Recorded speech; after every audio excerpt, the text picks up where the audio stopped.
오줌보에 생기는 질병 가운데 가장 무서운 것은 방광암입니다. 방광암은 환자 수는 방광염이나 하부 요로 증상, 요로 결석증보다 훨씬 적지만 사망자는 가장 많기 때문입니다. 오줌보에 생기는 방광암은 2020년 전 세계적으로 57만 명이 새로 발생하여 10번째로 많이 발생하는 암으로 전체 암 환자의 3.2%를 차지하였는데 남성들에게는 훨씬 많아서 4.7%를 차지하여 6번째로 많았습니다. 우리나라는 방광암 새 환자가 2000년 2262명에서 2020년 4753명으로 증가하여 새 암 환자의 1.9%를 차지하였는데 연령별로는 60, 70대에서 주로 발생하고 성별로는 남성이 여성보다 발병 위험도가 3, 4배 높은 것으로 알려져 있습니다.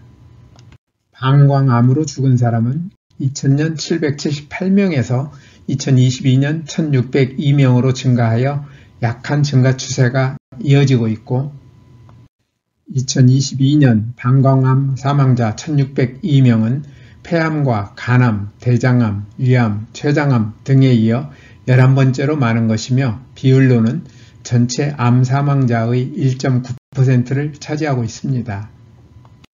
방광암의 5년 상대 생존율은 76.5%로 위암이나 대장암과 비슷한 높은 수준입니다. 이처럼 방광암은 췌장암이나 담낭암, 폐암, 간암에 비하여 덜 치명적이기는 하지만 여전히 해마다 4, 5천 명이 새로 걸리고 1,500 내지 1,600명이 죽고 있으므로 방광암에 걸린 다음 치료에만 목을 매지 말고 방광암의 원인에 대한 이해를 바탕으로 예방과 치유를 위해 노력할 필요가 있습니다.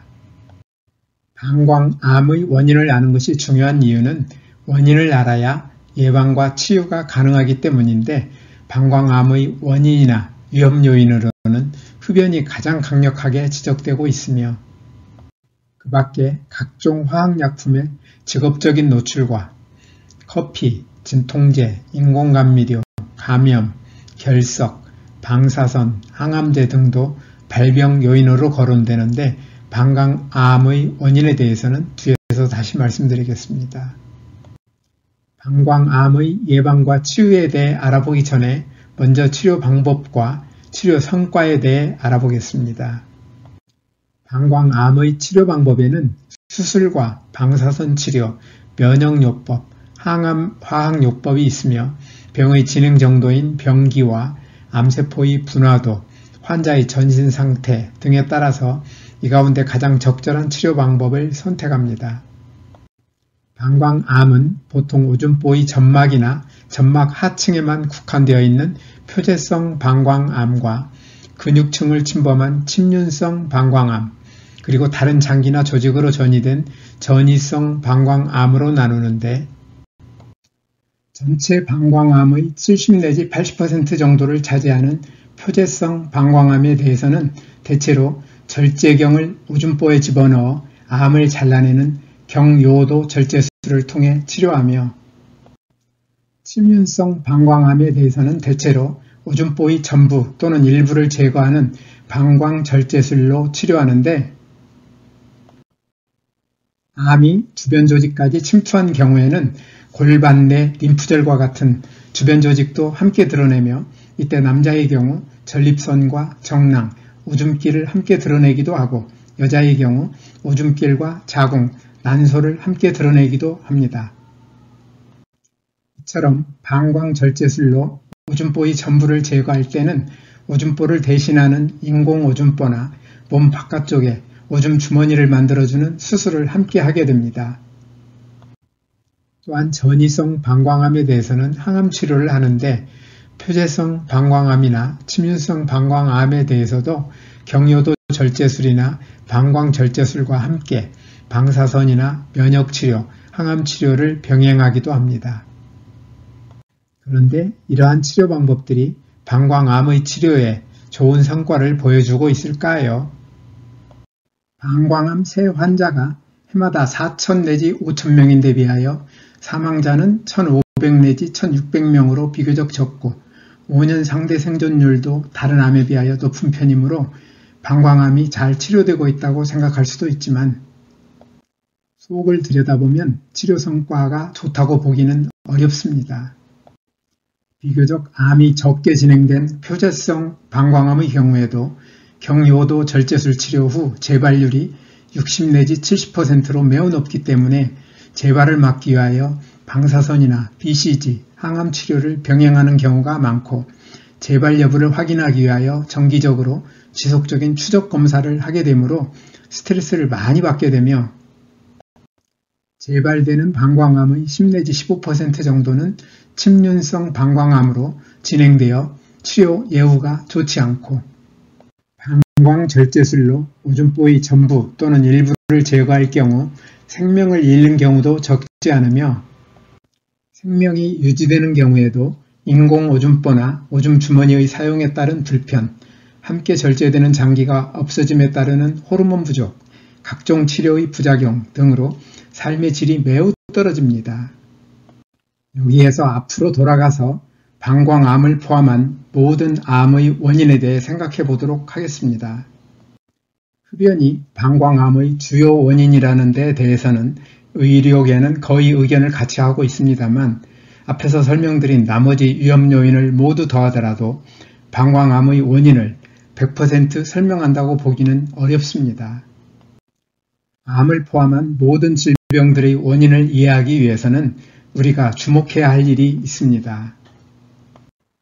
우리 몸의 세포들은 세포를 구성하고 있는 60억 개의 DNA 가운데 많게는 하루에 100만 개까지 손상되며 손상되는 DNA들은 세포 안에 들어있는 프로그램인 유전자에 의해 원래의 정상적인 모습으로 복구되기 때문에 우리가 건강히 살아갈 수 있으며 저는 이러한 기능을 내 몸 안에 준비된 최고명이라 부르는데 손상되는 DNA의 수와 손상된 DNA들이 복구되는 정도는 우리의 생활습관에 달려있기 때문에 우리가 좋은 생활습관을 가지고 있으면 손상되는 DNA의 수는 적어지고 최고명의가 손상된 DNA들을 잘 복구하며 반대로 잘못된 생활습관을 가지고 있으면 손상되는 DNA의 수는 많아지고 최고명의가 손상된 DNA들을 잘 복구하기 어렵습니다.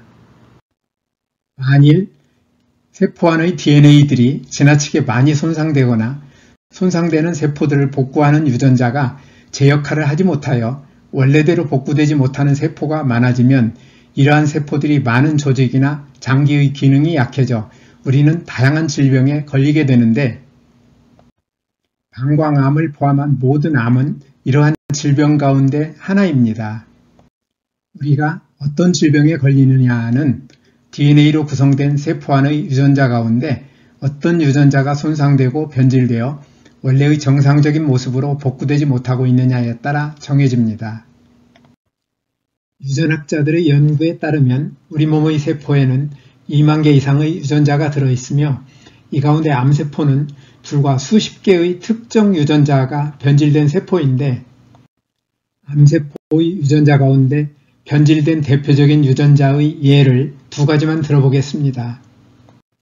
우리 몸의 세포들은 분열할 때 분열 과정을 모니터링하여 한 단계가 아무 이상 없이 정상적으로 완성되었는지를 확인한 다음 단계로 진행하도록 허용하는 체크포인트가 세포 분열 주기에 3개 있어서 DNA 손상과 같은 문제가 발견되면 세포 분열을 바로 중단하는데 암세포는 체크포인트의 기능을 하는 유전자가 변질되어 있어 끊임없이 분열을 하는 속성을 가지고 있습니다.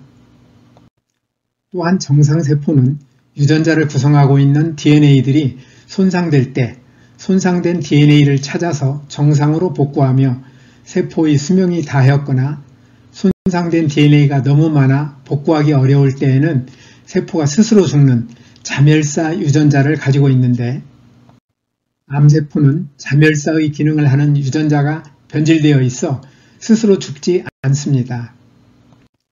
이처럼 암세포는 체크포인트 유전자와 자멸사 유전자가 변질되어 있어 죽지 않고 끊임없이 성장할 수 있는 것입니다. 암세포의 성장과 관련하여 반드시 짚고 넘어가야 할 것이 하나 더 있는데 바로 면역세포입니다. 면역세포들은 우리 몸 안에 생기는 암세포들을 찾아서 공격하여 제거하는 기능을 하는데 면역세포 안에서 이러한 역할을 하는 유전자가 잘 켜지지 않는다면 암세포의 성장을 막을 수 없습니다. 앞에서 말씀드린 내용을 종합하면 방광암의 예방과 치유를 위해서는 우줌보 세포들과 면역세포들의 DNA를 많이 손상시키고 손상된 DNA 복구를 방해하는 잘못된 생활습관을 고쳐야 하는데 그 면은 그 가운데 하나이며 이러한 삶이 바로 뉴스타트입니다. 뉴스타트 생활은 우줌보 세포와 면역세포들의 DNA 손상을 줄이고 손상된 DNA를 잘 복구하여 방광암의 예방과 치유에 큰 도움이 될 것입니다. 뉴스타트 생활에서 특히 생명식에 있어서는 과일과 채소, 곡식을 포함한 식물성 음식을 골고루 통째로 충분히 먹는 것과 아울러 과잉 섭취할 경우 많은 문제를 일으키는 설탕을 포함하여 가공이나 정제된 나쁜 탄수화물, 포화지방과 트랜스지방, 소금과 알코올 섭취를 줄이는 것이 중요합니다. 이와 함께 소화기관 세포들의 DNA를 손상시키고 손상된 DNA의 복구를 방해하는 나쁜 식습관인 편식이나 과식, 간식, 폭식, 야식을 하지 않는 것도 중요합니다. 또한 뉴스타트의 나머지 항목인 운동, 물, 햇빛, 절제, 공기, 휴식, 신뢰와 사랑을 잘 실천하되 규칙적으로 적절히 운동하는 습관을 가지며 물은 식사 시간과 분리하여 충분히 마시고 햇빛은 자외선이 강하지 않은 시간을 이용하여 하루 10분 정도 꾸준히 쬐도록 하며 공기는 가급적 산소의 농도가 높으며 오염되지 않은 맑은 공기로 깊이 들이마시도록 하고 특히 담배 연기나 미세먼지에 주의하여야 합니다. 아울러 충분한 휴식을 통하여 손상된 몸과 마음이 잘 회복될 수 있도록 적절한 휴식과 충분한 잠을 자도록 하고 스트레스를 적절히 해소하는 것도 중요합니다. 오늘도 끝까지 영상을 시청해 주셔서 대단히 감사합니다. 뉴스타트 생활을 통하여 늘 건강하시기를 기대하며 다음에 더 좋은 영상으로 찾아뵙겠습니다. 여러분의 소중한 의견을 남겨주세요. 구독과 좋아요 부탁드립니다.